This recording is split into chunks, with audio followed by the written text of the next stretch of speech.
Olá, tudo bem?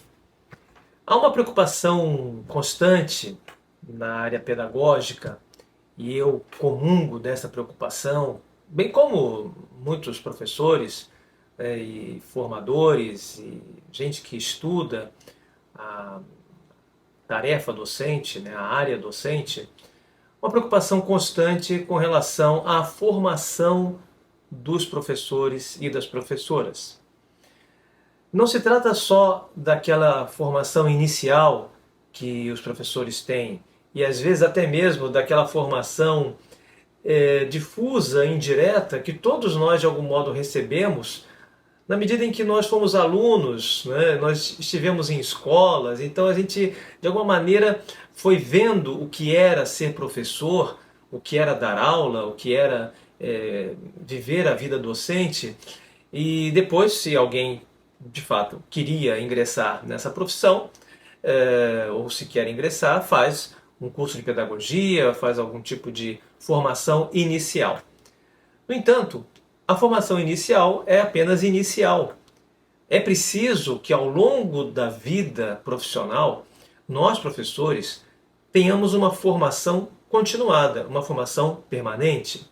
Não só aquela formação que se dá, por exemplo, na própria escola, em encontros eventuais com os nossos colegas, em discussões, nem mesmo em algum outro grupo de estudos ou algum outro curso livre que nós possamos fazer, ou uma jornada educacional, ou uma imersão pedagógica, ou, enfim, qualquer tipo de formação eventual. É preciso que haja uma formação diária, constante, permanente, sistematizada. Não é fácil propor e não é fácil conseguir a adesão para tal formação continuada. Essa é uma batalha que todos nós temos enfrentado há décadas. Pois bem, diante desse quadro, eu, depois de já meus 20, 25 anos como formador docente, elaborei uma formação continuada baseada na leitura diária. Propus a uma editora, uma grande editora, Editora Autêntica de Minas Gerais, que tem mais de 20 anos no mercado e uma editora que trabalha com títulos fantásticos em várias áreas do conhecimento e de modo particular na área educacional, e a editora aceitou, comprou a ideia e ao longo dos últimos 2 anos já, ou talvez até mais, estamos envolvidos na formação ou na criação de um projeto de formação que tem como título O Valor do Professor.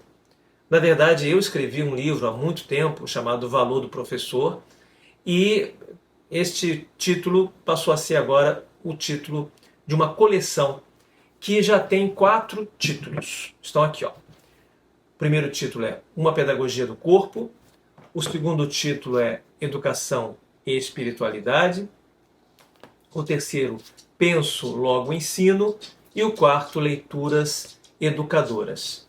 São capas muito bonitas, enfim, o trabalho editorial muito bom, muito caprichado. E com relação ao conteúdo, aí sim, isso cabe a mim formular e apresentar agora para vocês a título de difusão e até para que vocês também, de alguma maneira, ajudem na divulgação disso entre colegas, ou mesmo se você quiser fazer uma formação individualizada e contínua. Como funciona essa formação? Cada livro desses tem 30 capítulos. Então, Uma Pedagogia do Corpo tem 30 capítulos. Cada capítulo, 3 páginas. Cada capítulo aborda um tema, tem uma citação estruturante e no final de cada capítulo uma sugestão prática.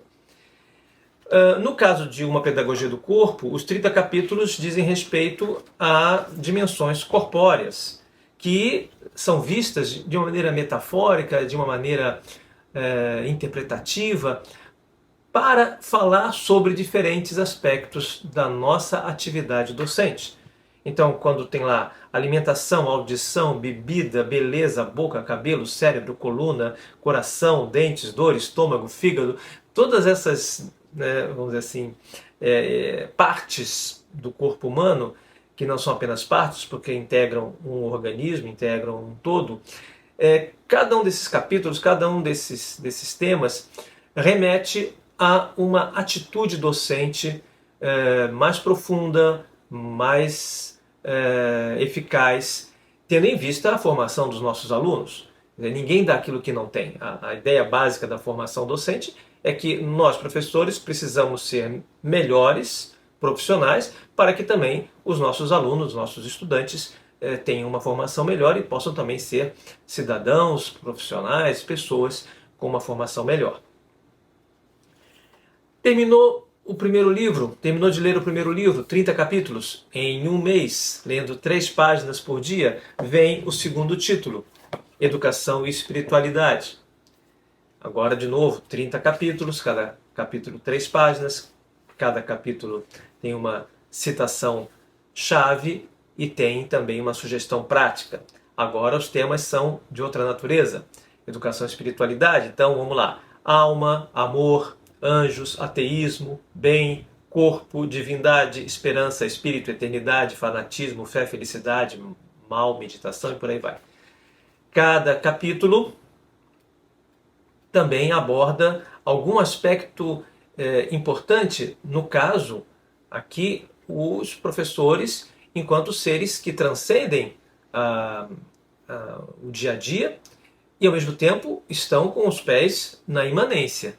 A transcendência, a espiritualidade, não é algo do outro mundo, é algo deste mundo, que nos remete para uma visão de mundo mais ampla, mais generosa, mais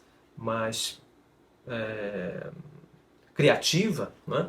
Então, quando, por exemplo, aqui nesse livro Educação e Espiritualidade, se fala do tema da paz, né?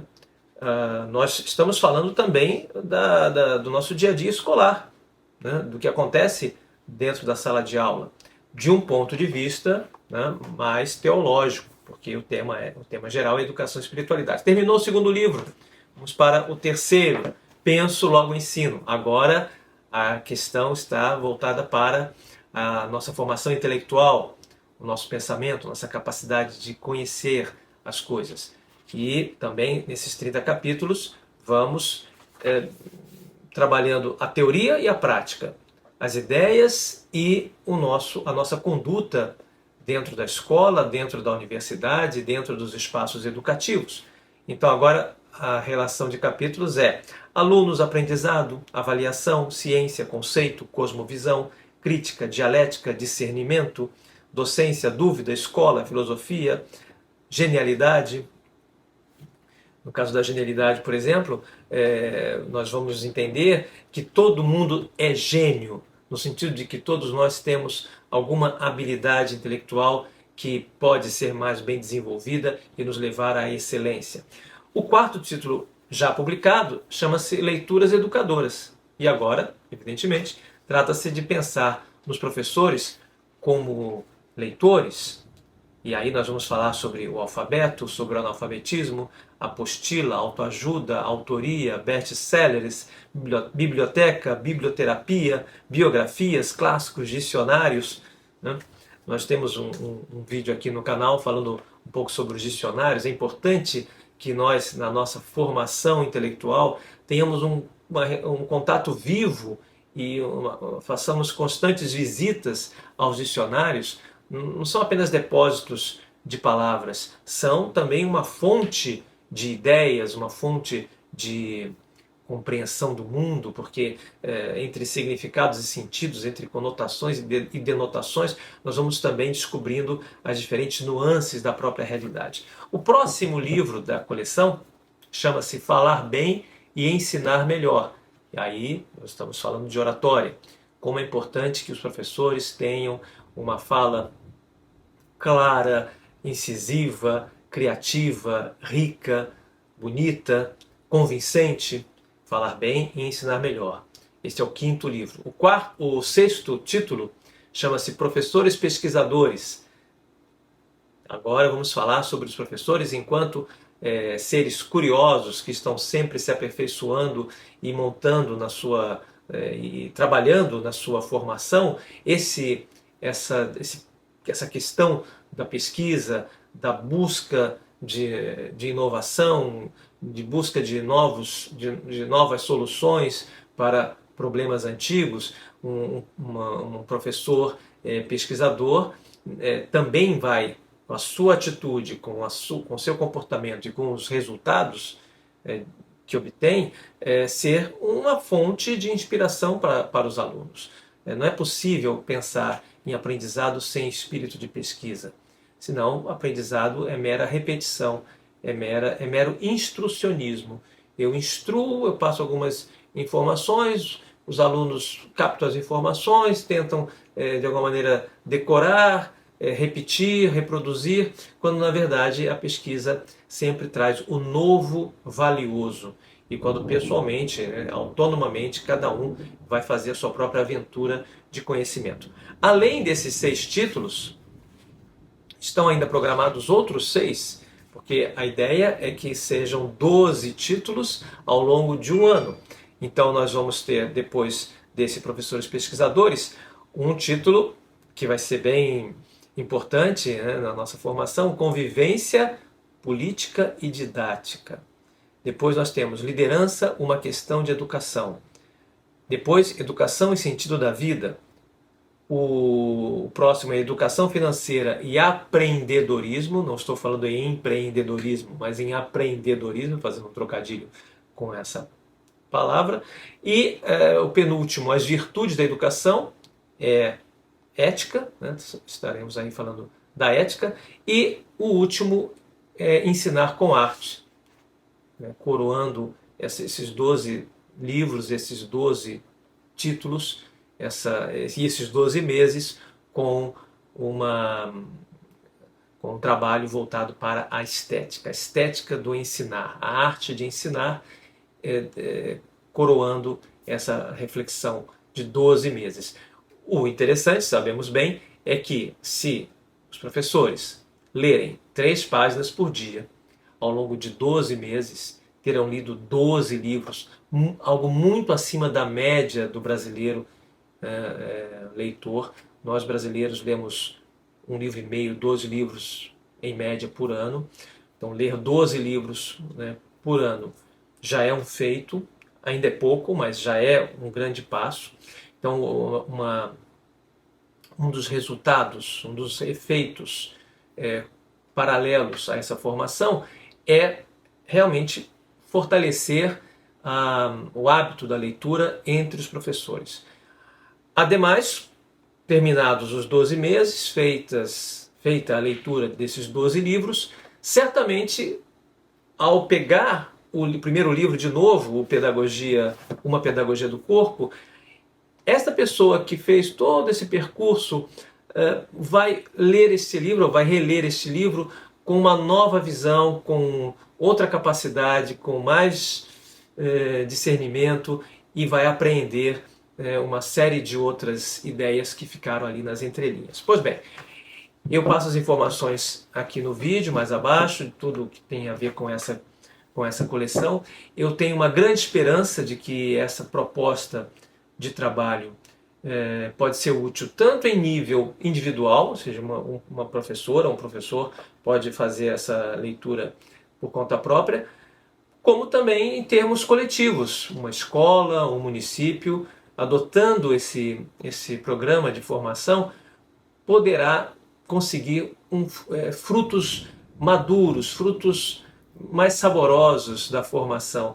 Não algo solto e desconjuntado, em que cada um diz uma coisa, mas uma visão de vida docente, de tarefa docente mais consolidada, mais profunda. Claro, além disso, no final de cada título eu coloco uma bibliografia de 40, 50 títulos ou mais, de modo que a pessoa pode continuar fazendo a sua pesquisa, pode abrir outros horizontes, abrir outras portas, entrar em outros campos a partir dessa bibliografia básica, digamos assim, para cada tema de cada livro, e com isso também continuar sua própria trajetória de formação. Então é isso, eu queria comentar com vocês esse projeto. Ele vai se estendendo e também vai sendo uma forma de eu me preparar melhor para as minhas aulas, para as minhas palestras, porque a vida do professor é essa, é estudar. Pedro Demo, um dos maiores formadores de professores no Brasil, diz e repete nos seus textos e em suas palestras que a principal função do professor não é ensinar. A principal função do professor é aprender. Até mais.